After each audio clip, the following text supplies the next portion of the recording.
Sadni si, koko drevený. Dobrý den, nezlobte se, že vás ruším. Já jsem se jenom chtěl zeptat, hledám pana Molnára. Co?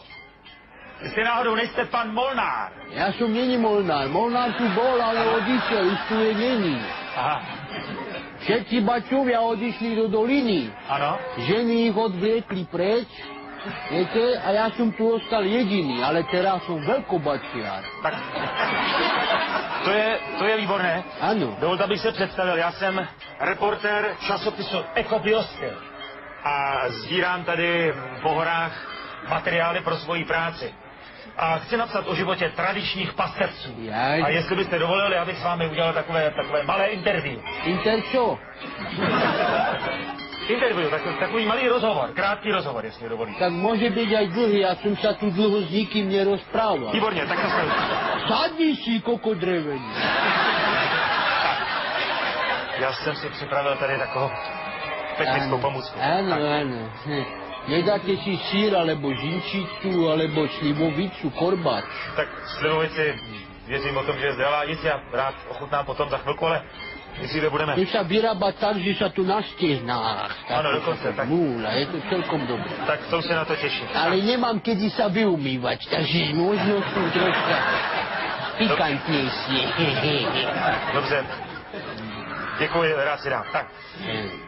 Jak bychom začali, tak... Neviete, koľko je hodín ešte? Jistě, 14:15. Ďakujem, zasa nič neviem.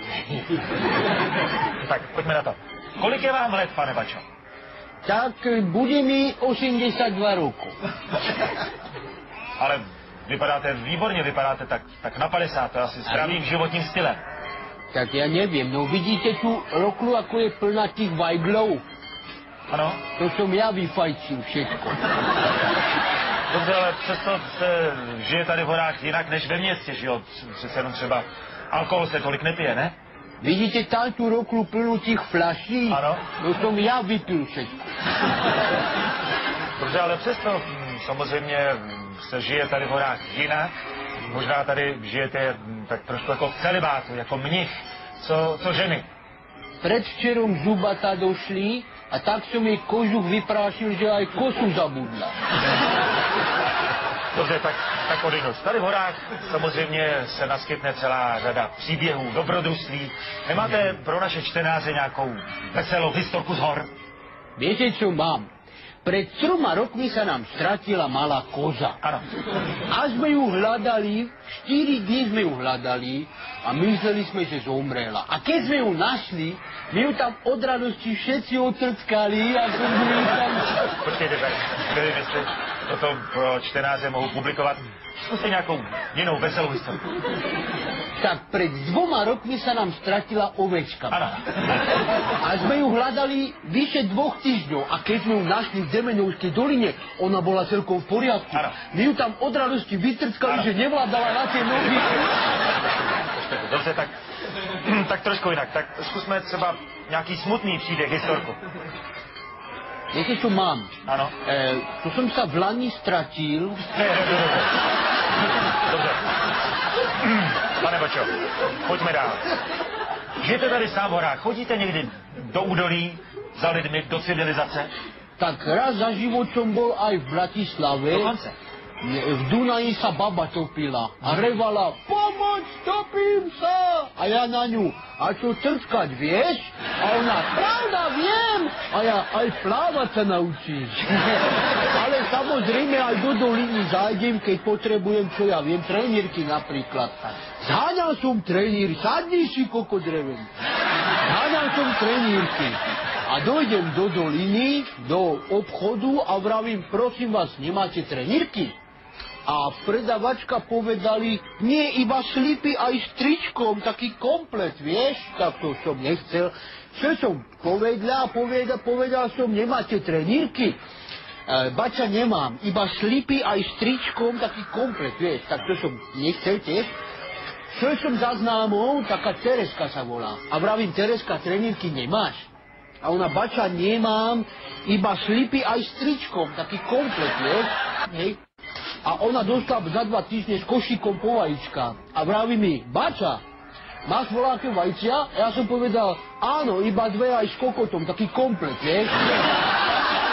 Nikto mi nedá. Děkuji, to je hezké vyprávění. Pane Bačo, jste takový velmi příjemný vypravěč. Jste někdy dělal rozhovor? Robil som, ale to bolo za hlubokého mieru, ešte to bolo. Ano. Došli za mnou z televízia, keby som neurobil rozhovor. A povedali mi, Bačo, povedz dačo. Ja som nič nepovedal. Oni, Bačo, povedz dačo, počúva ťa celá republika. Ja som tiež nič nepovedal. Bačo, povedz dačo, počúva ťa celý svet. Ja som povedal, aj Amerika? Oni, áno, aj Amerika. A ja, pomoc! Sa to nevidí. Samozřejmě rozumím, ale to už bylo asi díle tak před 15 lety za nesvobody. Áno, bolo to za hlbokého, ale bola aj legracia. Ja som raz takto čatkal a tam z toho kopca na mňa volal kamoš, tiež Bača. Hej, Juro, Černenko zomrel. A ja, čo? Černenko zomrel. A ja, čože? A on, Černenko zomrel, čo si hluchý? A ja, nie, ale dobre sa to počúva. Dobře, pane Bačo, ale pojďme do současnosti. Nehorí, asi som ho veľmi počíkal.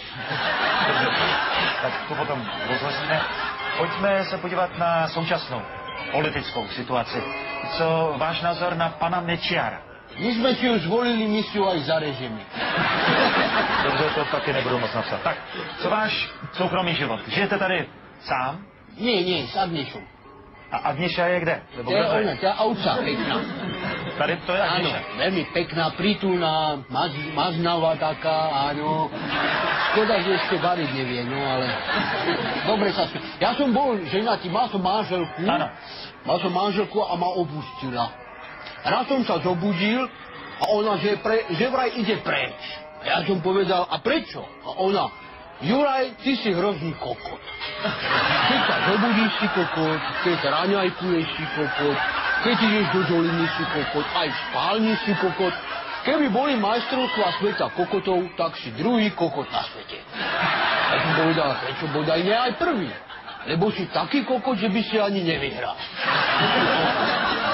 Pane Bačo, já vám za naši čtenáře v časopisu Ekobiostel moc děkuji. Dovidenia, do počutia.